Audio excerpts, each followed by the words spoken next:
कहानी अब अपने सबसे बड़े मोड़ पर पहुंच चुकी है, जहां एक तरफ सच सामने आने वाला है और दूसरी तरफ झूठ की दीवारें टूटने वाली हैं।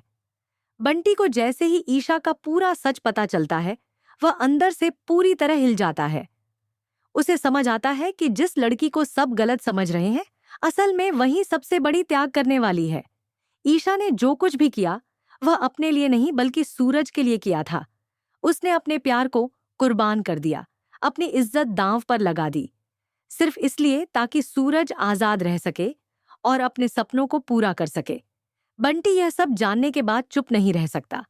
वह तय कर लेता है कि अब वह हर हाल में ईशा को इंसाफ दिलाएगा। वह सीधे सूरज के पास जाता है और उसे सारी सच्चाई बता देता है। पहले तो सूरज को यकीन नहीं होता, लेकिन जैसे जैसे बंटी हर बात बताता है, सूरज के पैरों तले जमीन खिसकने लगती है। उसे एहसास होता है कि उसने कितना बड़ा गलत किया है। जिस ईशा को वह धोखेबाज समझ रहा था, वही उसके लिए सबसे बड़ी कुर्बानी दे रही थी। सूरज की आंखों में आंसू आ जाते हैं। उसका दिल पछतावे से भर जाता है। वह खुद को माफ नहीं कर पाता, लेकिन अब वक्त पछतावे का नहीं बल्कि एक्शन लेने का है। सूरज तुरंत फैसला करता है कि अब वह आकाश को उसके की सजा दिलाएगा। वह बंटी के साथ मिलकर पुलिस को लेकर सीधा आकाश के नए घर पहुंच जाता है। जैसे ही पुलिस वहां पहुंचती है, वो माहौल पूरी तरह बदल जाता है। आकाश को पहले समझ नहीं आता कि क्या हो रहा है। एक पुलिस ऑफिसर आगे बढ़ता है और आकाश से कहता है कि उसे एक महिला पर अत्याचार करने के आरोप में गिरफ्तार किया जा रहा है। यह सुनते ही आकाश गुस्से में आ जाता है और कहता है कि उसने कोई गुनाह नहीं किया, लेकिन पुलिस उसकी एक नहीं सुनती और तुरंत उसके हाथों में हथकड़ी डाल देती है। उसी समय वहां सूरज की एंट्री होती है। सूरज को देखकर आकाश के चेहरे का रंग उड़ जाता है। सूरज धीरे धीरे उसके पास आता है और गुस्से में उसका कॉलर पकड़ लेता है। वह कहता है कि अब उसका खेल खत्म हो चुका है। उसने जितने दिन ईशा को मजबूर करके रखा, जितना उसे परेशान किया, अब उसका हिसाब देने का समय आ गया है। सूरज साफ शब्दों में कहता है कि उसके इलाके में किसी भी महिला के साथ अन्याय बर्दाश्त नहीं किया जाएगा। उसकी आवाज में इतना गुस्सा होता है कि वहां मौजूद हर इंसान डर जाता है। आकाश पहली बार खुद को कमजोर महसूस करता है। ईशा यह सब देख रही होती है और उसके मन में एक सवाल उठता है, क्या सूरज को सच पता चल गया है? तभी सूरज उसकी तरफ बढ़ता है। दोनों की नजरें मिलती हैं। उन नजरों में हजारों बातें छुपी होती हैं, प्यार, दर्द, पछतावा और उम्मीद। अचानक सूरज सबके सामने घुटनों के बल बैठ जाता है। वह अपने कान पकड़ता है और ईशा से माफी मांगता है।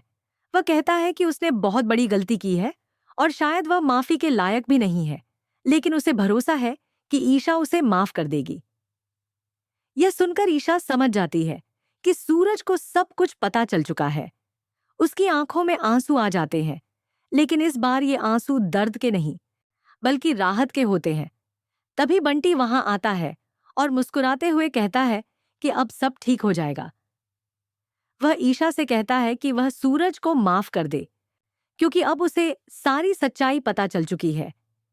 लेकिन तभी आकाश गुस्से में बोलता है कि यह सब खत्म नहीं हुआ है। वह धमकी देता है कि एक दिन वह भी बड़ा आदमी बनेगा और सूरज से बदला लेगा। लेकिन सूरज उसकी बातों पर ध्यान नहीं देता। वह साफ कहता है कि वह किसी से नहीं डरता और ईशा के लिए कुछ भी कर सकता है। आखिरकार पुलिस आकाश को लेकर चली जाती है। उसके जाते ही जैसे माहौल बदल जाता है। अब एक नई शुरुआत होने वाली है। आकाश के गिरफ्तार होने के बाद सूरज और ईशा पहली बार बिना किसी डर के एक साथ खड़े होते हैं। दोनों के दिल में अब कोई गलतफहमी नहीं है। दोनों एक दूसरे के प्यार को समझ चुके हैं। सूरज को एहसास हो चुका है कि उसकी जिंदगी में सबसे ज्यादा अहमियत ईशा की ही है। दोनों साथ में गुलाब हवेली की तरफ बढ़ते हैं। उनके दिल में उम्मीद होती है कि अब सब कुछ ठीक हो जाएगा। लेकिन जैसे ही वे हवेली के गेट पर पहुंचते हैं, वहां एक नया तूफान उनका इंतजार कर रहा होता है। ताइमा, सूरज के पापा और घर के बाकी लोग गेट पर खड़े होते हैं। जैसे ही उनकी नजर ईशा पर पड़ती है, माहौल अचानक बदल जाता है। ताइमा का गुस्सा फूट पड़ता है। वह ईशा को रोक देती है और उस पर हाथ उठाने की कोशिश करती है।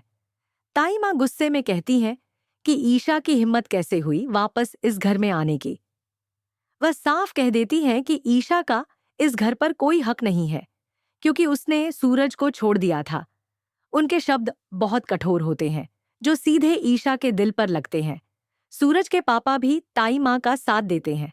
वह कहते हैं कि ईशा अब इस घर की बहू नहीं है और उसका सूरज पर भी कोई अधिकार नहीं है। वह सूरज से कहते हैं कि वह ईशा को तुरंत उसके नए घर छोड़ाए, क्योंकि वे उसे यहाँ नहीं रखना चाहते।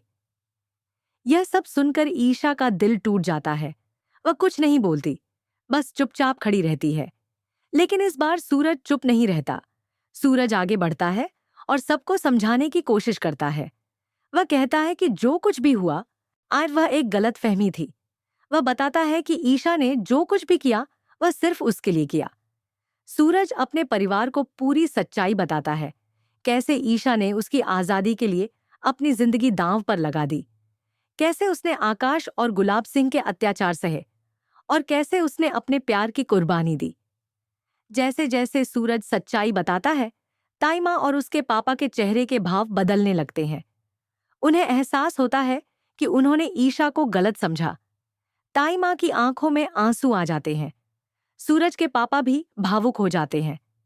उन्हें बहुत पछतावा होता है कि उन्होंने ईशा के साथ कितना गलत व्यवहार किया। आखिरकार सूरज के पापा आगे बढ़ते हैं और ईशा को गले लगा लेते हैं। वह कहते हैं कि ईशा ने जो किया वह बहुत बड़ा त्याग है और वे उसके सामने कुछ भी नहीं है। इसके बाद वह खुद ईशा का हाथ पकड़कर उसे घर के अंदर लेकर जाते हैं। ये पल बहुत ही इमोशनल होता है। सूरज के पापा ऐलान करते हैं कि वे जल्द ही सूरज और ईशा की फिर से शादी कराएंगे। अब सब कुछ बदल चुका होता है। ताई माँ भी ईशा को स्वीकार कर लेती हैं। अब कहानी एक नई शुरुआत की तरफ बढ़ रही है। जहाँ पहले नफरत थी, अब प्यार है। जहाँ पहले गलतफहमियां थीं, अब सच्चाई है। सूरज और ईशा की जिंदगी में अब एक नया अध्याय शुरू होने वाला है। एक ऐसा अध्याय जिसमें प्यार, भरोसा और साथ हमेशा रहेगा। लेकिन कहानी यहीं खत्म नहीं होती। आगे और भी बड़े ट्विस्ट आने बाकी हैं, क्योंकि दुश्मन अभी पूरी तरह खत्म नहीं हुआ और यही इस कहानी को और भी ज्यादा दिलचस्प बनाता है।